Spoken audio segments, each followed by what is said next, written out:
Hello friends, welcome to my YouTube channel Sonam Chemistry Classes. Friends, this is the lecture number 24 of BSc second semester chemistry important question series.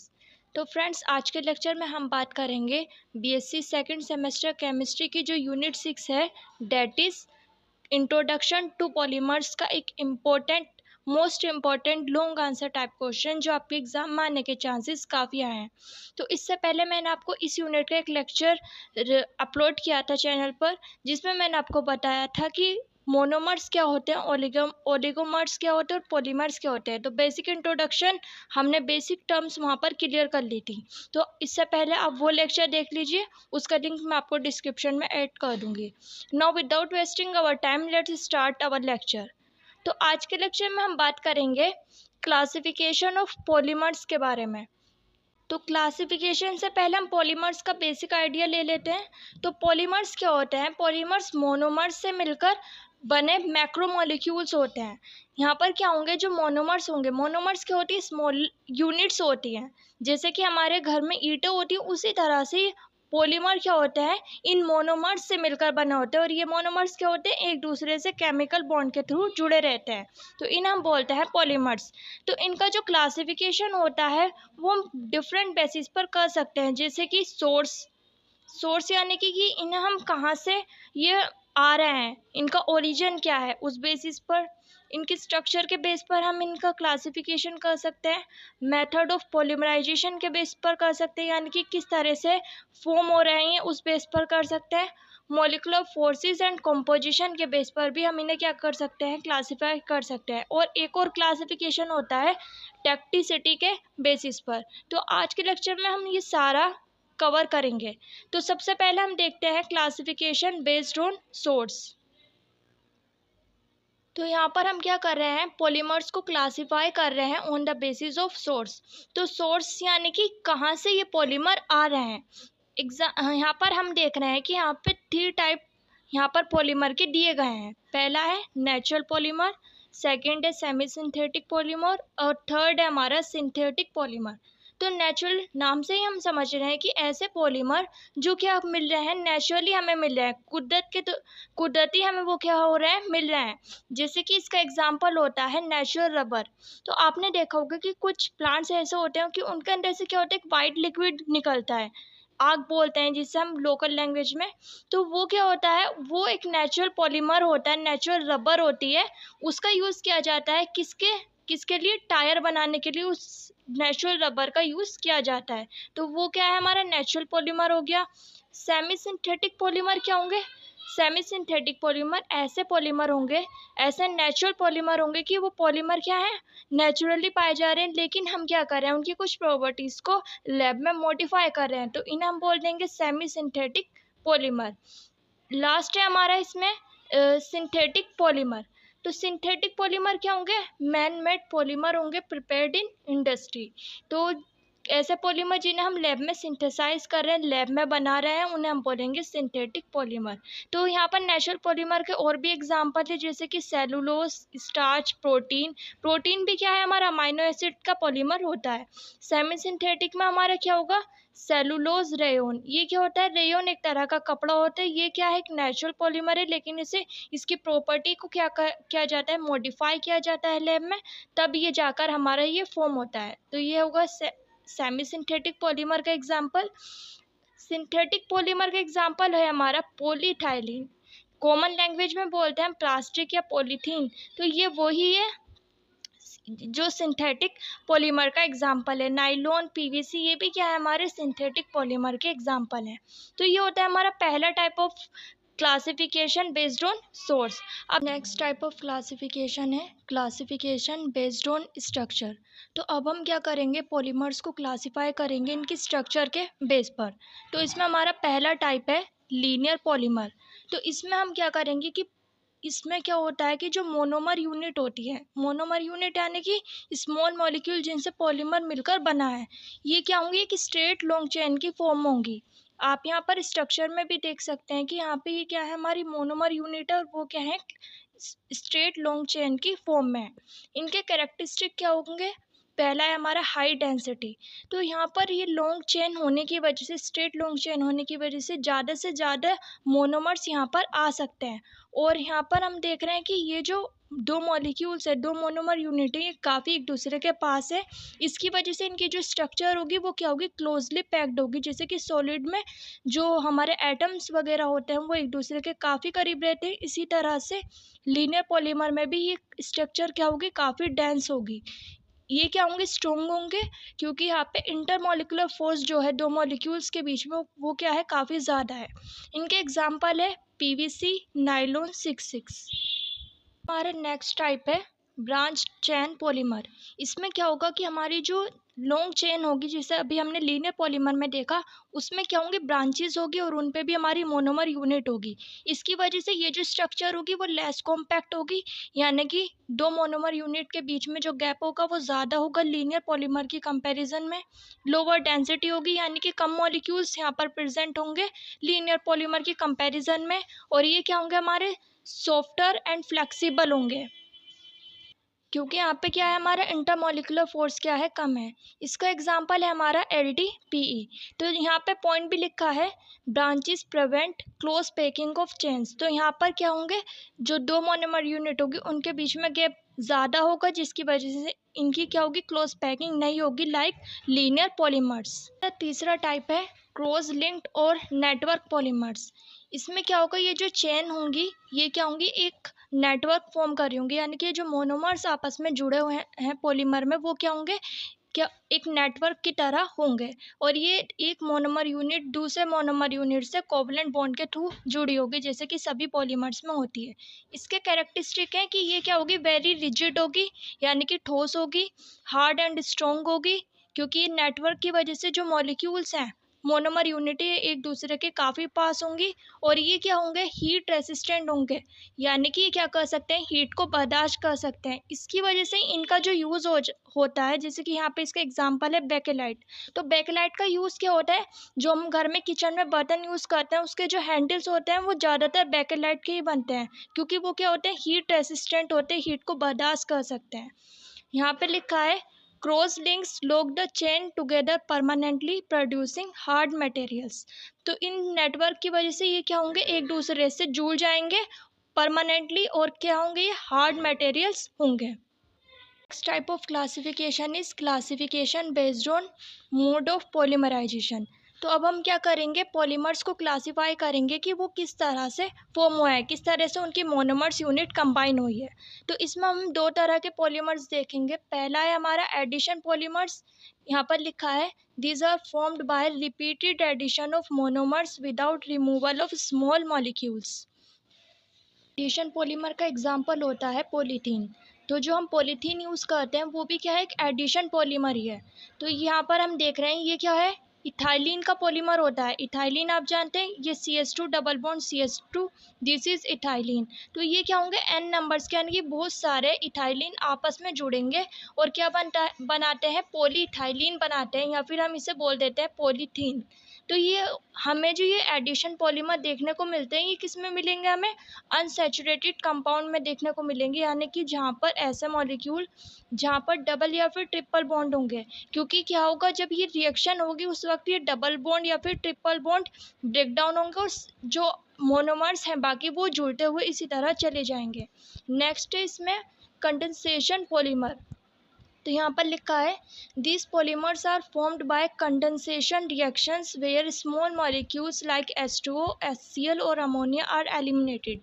तो condensation reaction हम जानते हैं, ऐसी reactions होती हैं, ऐसी chemical reaction जिनमें दो बड़े बड़े मॉलिक्यूल्स आपस में कंबाइन होते हैं और उनके जुड़ने से क्या होते हैं, कुछ हमारे small molecules as a by product release होते हैं। जैसे कि मैंने यहाँ पर एग्जाम्पल लिया है नाइलॉन 6,6 का। तो ये क्या होता है, ये एक टाइप का हमारा पॉलीमर होता है, सिंथेटिक पॉलीमर होता है। इसमें हम क्या करते हैं, यहाँ पर एक एसिडिक हमने कंपाउंड लिया है, इसे बोलते हैं एडिपिक एसिड, और ये एक और हमने कंपाउंड लिया है, ये होता है हमारा हेक्सामाइन। तो यहाँ पर क्या होगा कि ये दो बड़े बड़े मॉलिक्यूल्स हैं, जब ये आपस में कंबाइन होंगे यानी कि पॉलीमराइजेशन रिएक्शन करेंगे, उस वक्त यहाँ पर इस एसिडिक कंपाउंड का जो OH ग्रुप है और हेक्सामाइन कंपाउंड का जो ये H है, अमाइनो ग्रुप का जो H है, ये क्या करेंगे, एक दूसरे से जुड़ जाएंगे और water molecule as a by product release करेंगे। इसकी वजह से क्या होगा कि ये दोनों आपस में जुड़ जाएंगे, ये दोनों मॉलिक्यूल, और क्या फॉर्म कर लेंगे, नाइलॉन 6 फॉर्म कर लेंगे। ये एक तरह का कपड़ा होता है। तो यहाँ पर ये जो रिएक्शन होती है, ये एडिशन पॉलीमराइजेशन रिएक्शन के कंपैरिजन में स्लोली होती हैं, और यहाँ पर बाय प्रोडक्ट फॉर्म होते हैं। जबकि एडिशन जो पॉलीमराइजेशन रिएक्शन होंगी वो क्या होंगी, वो बहुत ज़्यादा फास्ट होती हैं। अब हम देखते हैं फोर्थ टाइप ऑफ क्लासिफिकेशन। ये क्लासिफिकेशन करेंगे हम इंटरमॉलिक्यूलर फोर्सेस के बेस पे, यानी कि वो जो हमारे मोनोमर्स होंगे जिनसे मिलकर हमारा पॉलीमर बना है, उनके बीच में हमारा किस तरह का इंटरमॉलिक्यूलर फोर्स है। पहला है इसमें हमारा इलास्टोमर। तो इलास्टोमर नाम से हम समझ रहे हैं, यहाँ पर ये जो इलास्टो है इसका मीनिंग होता है इलास्टिक। तो इलास्टिक क्या होती है, इलास्टिक में क्या होती है, खिंचाव सी होती है। इसी तरह के ये पॉलीमर होते हैं। तो इलास्टोमर ऐसे हमारे पॉलीमर्स होंगे जो क्या होंगे, रबर की तरह होंगे, जो खींच सकें, हैविंग वीक इंटरमॉलिक्यूलर फोर्स। यानी कि यहाँ पर जो मोनोमर यूनिट होंगी उनके बीच में क्या होगा, वीक इंटरमॉलिक्यूलर फोर्स होगा। क्योंकि जो हम मोनोमर की बात कर रहे हैं वो भी क्या है, हमारे स्मॉल मॉलिक्यूल है। स्मॉल मॉलिक्यूल ही मिलकर क्या बना रहे हैं हमारे मैक्रो मॉलिक्यूल, यानी कि पॉलीमर बना रहे हैं। ये क्या होंगे, हाईली इलास्टिक होंगे, यानी कि ना हम खींच सकते हैं, स्ट्रेच कर सकते हैं, और वापस से क्या करेंगे, खींचने के बाद ये अपनी शेप वापस से ले सकते हैं। तो इसके एग्जांपल होते हैं हमारे natural rubber, neoprene. Second type है हमारे इसी क्लासिफिकेशन में फाइबर्स। तो फाइबर क्या होंगे, ऐसे पॉलीमर्स होंगे जिनके बीच में हमारा स्ट्रॉन्ग इंटरमॉलिक्यूलर फोर्स होगा। इनमें क्या होती है कि मोनोमर यूनिट लीनियर फॉर्म होती है, यानी कि जो मोनोमर्स आपस में जुड़ेंगे वो एक लाइन की फॉर्म होंगे। इसकी वजह से इनकी जो स्ट्रक्चर होती है वो थ्रेड लाइक, यानी कि धागे नुमा स्ट्रक्चर होती है, जैसे कि यहाँ पर मैंने बना भी रखा है। तो इस तरह से ये क्या होंगे, मोनोमर्स आपस में जुड़ते जाएंगे और एक धागे नुमा यानी कि थ्रेड लाइक स्ट्रक्चर बनाते जाएंगे। हाई टेंसाइल स्ट्रेंथ होगी, यानी कि ये क्या होंगे, काफ़ी ज़्यादा मजबूत होंगे। इसका एग्जांपल है हमारा नाइलॉन 6 रेयोन। ये दोनों ही क्या है, कपड़ा है। अभी ये क्या था, कंडेंसेशन पॉलीमर में भी हमने इसे पढ़ा, इसे हमने सिंथेटिक पॉलीमर में भी पढ़ा, और इसे हमने फाइबर में भी पढ़ा। यानी कि ये सब क्या है, नाइलॉन की प्रॉपर्टी है। तो that is fibres. Third type होता है हमारा थर्मोप्लास्टिक। तो थर्मोप्लास्टिक क्या होता है, थर्मोप्लास्टिक हमारे ऐसे पॉलीमर्स होते हैं जो जिन्हें जब हम हीट करेंगे यानी कि गर्म करेंगे तो ये क्या हो जाएंगे, सॉफ्ट हो जाएंगे। हीट करने पर क्या होगा कि जो मोनोमर यूनिट है एक दूसरे से दूर दूर हो जाएंगी, जिसकी वजह से वो क्या हो जाएंगे, सॉफ्ट हो जाएंगे, इंटरमॉलिक्यूलर फोर्स कम हो जाएगा। और जब ये क्या होंगे ना, हम ठंडा करेंगे तो ये वापस से क्या हो जाएंगे, हार्ड हो जाएंगे। तो इस प्रॉपर्टी की वजह से ये क्या होते हैं, रिसाइक्लेबल होते हैं। जैसे कि इसका एग्जाम्पल होता है हमारा पॉलीथीन, पीवीसी। तो पॉलीथीन जो हमारी प्लास्टिक है, प्लास्टिक जब ठंडी होगी तो उस वक्त क्या होगी, वो हार्ड होगी, और फिर जब हम उसे गर्म करेंगे तो वो क्या हो जाएगी, मेल्ट हो जाएगी, पिघल जाएगी। फिर उसे हम क्या कर सकते हैं, दोबारा रिसाइकल करके कुछ और उसका ही प्लास्टिक का कुछ और हम बना सकते हैं। तो इसलिए क्या होती है, रिसाइक्लेबल प्लास्टिक होती है। फोर्थ टाइप होता है थर्मोसेटिंग पॉलीमर्स। तो थर्मोसेटिंग पॉलीमर्स हमारे ऐसे पॉलीमर होंगे जो हार्ड हो जाएंगे परमानेंटली आफ्टर हीटिंग, यानी कि जब हम इन पॉलीमर्स को गर्म करेंगे तो ये क्या हो जाएंगे, परमानेंटली हार्ड हो जाएंगे। चाहे फिर हम इन्हें क्या करें, ठंडा करें या फिर किसी भी टेम्परेचर पर लाएं, ये वापस से हमारे क्या होंगे, सॉफ्ट नहीं होंगे। तो ये रीशेप्ड नहीं होंगे, हार्ड एंड ब्रिटिल होंगे। हार्ड यानी कि सॉलिड होंगे, हार्ड होंगे, एंड ब्रिटिल। ब्रिटिल का मतलब है कि इन्हें हम हार्ड तो होंगे लेकिन हम इन्हें ईजिली तोड़ सकते हैं। तो इसका एग्जांपल होता है हमारा बेकेलाइट, मेलामाइन। तो बेकेलाइट अगेन जो हम बेकेलाइट जो हम क्या होता है, जो किचन में बर्तन वगैरह यूज़ करते हैं उनके हैंडल्स पर क्या होता है, ये बेकेलाइट ही होता है। तो friends, next type of classification होता है क्लासिफिकेशन बेस्ड ऑन टेक्टिसिटी। तो टेक्टिसिटी क्या होती है, हमारी टेक्टिसिटी का मतलब होता है, यहाँ पे डेफिनेशन लिखिए, tacticity defines the arrangement of side groups along the main polymer chain. तो क्या होता है कि इन टाइप के पॉलीमर में हमारी क्या होगी, एक मेन पॉलीमर चेन होगी, यानी कि मोनोमर्स क्या होंगे, एक लीनियर चेन में होंगे, और उन्हीं मोनोमर्स से क्या होंगे, कुछ हमारे साइड ग्रुप्स जुड़े हुए होंगे, सब्स्टिट्यूएंट होंगे। तो इनकी जो अरेंजमेंट होगी उन ग्रुप्स की, वही डिसाइड करेगी कि कौन सा टाइप का पॉलीमर है, यानी कि इस बेसिस पर हम इन्हें क्या करेंगे, कैटेगराइज करेंगे। पहला टाइप होता है हमारा आइसोटेक्टिक पॉलीमर। तो आइसो का मतलब होता है सेम।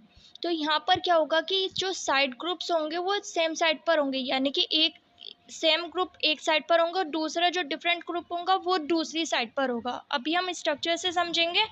तो दूसरा है हमारा यहाँ पर एटेक्टिक पॉलीमर।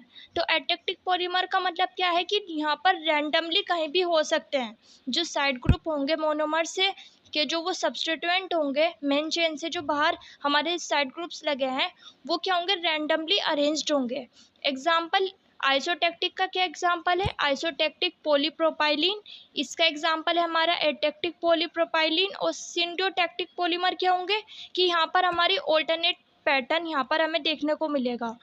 इसका एग्जाम्पल होता है हमारे सिंडियोटेक्टिक पॉलीप्रोपाइलीन। तो बेसिकली हमारा एक ही कंपाउंड है लेकिन उसमें साइड ग्रुप्स जो पॉलीमर की मेन चेन है उससे जुड़े हुए जो साइड ग्रुप्स हैं उनकी अरेंजमेंट के बेस पर क्या हो रहे हैं, डिफ्रेंशिएट हो रहे हैं। अब हम स्ट्रक्चर से समझते हैं। तो यहाँ पर स्ट्रक्चर है हमारी आइसोटेक्टिक पॉलीप्रोपाइलीन की। तो आइसो यानी कि सेम साइड पर होंगे। तो ये हमारी इस तरह की 3D अरेंजमेंट होती है। लेकिन यहाँ पर हम देख रहे हैं यहाँ पर फिशर प्रोजेक्शन। तो यहाँ पर क्या है कि हाइड्रोजन जो है वो सारे क्या है, एक ही साइड पर है। तो ये क्या है, हमारी आइसोटेक्टिक पॉलीमर है, यानी कि आइसोटेक्टिक पॉलीप्रोपाइलीन का एग्जाम्पल है। सेकेंड है यहाँ पे हमारा एटेक्टिक पॉलीमर। तो यहाँ पर क्या है कि ये जो साइड ग्रुप्स है ये क्या है, हमारी मेन पॉलीमर चेन है, इससे क्या है साइड ग्रुप्स जुड़े हैं। तो ये जो साइड ग्रुप है जैसे कि यहाँ पर हाइड्रोजन है, यहाँ भी हाइड्रोजन है। तो ये हाइड्रोजन है और आर दो तरह के ग्रुप हमें देखने को मिल रहे हैं। तो ये भी इनकी जो पोजीशन है वो क्या होगी, रैंडम होगी। जैसे कि यहाँ पे सारे हाइड्रोजन नहीं है, बीच में आर भी हैं, वो भी क्या है रैंडमली यहाँ पर आ रहे हैं। तो ये होगी हमारी एटेक्टिक पॉलीमर। सिंडियोटैक्टिक में क्या होगा कि ऑल्टरनेट हमारी यहाँ पर देखने को मिलेगी। जैसे कि पहले ये क्या है, हमारी अगेन पॉलीमर की मेन चेन है, इससे साइड ग्रुप्स जुड़े हुए हैं। यहाँ पर ये हाइड्रोजन है और इस पहले में तो ये दोनों तरफ ही हाइड्रोजन है, लेकिन यहाँ पर क्या है, पहले हाइड्रोजन है और यहाँ पर आर है।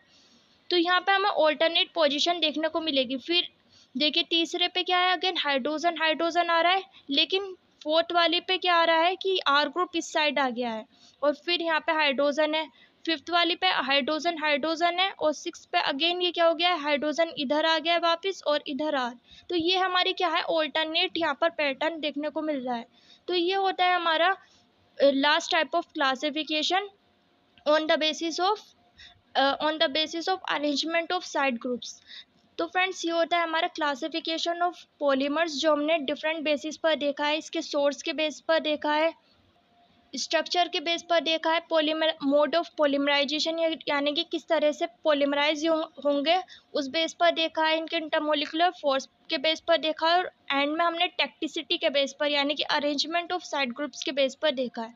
तो ये सारा हमें क्या लिखना है, लॉन्ग आंसर टाइप क्वेश्चन में ये आता है, तो ये हमें पूरा लिखना है। तो यहाँ पर मैंने आपको नोट्स प्रोवाइड किए हैं, आप हिंदी में भी लिख सकते हैं। तो friends that's all for today. तो अगर आपको ये वीडियो पसंद आई है तो please like this video, share this video with your friends too, subscribe to my channel, and thanks for watching this video. Have a nice day.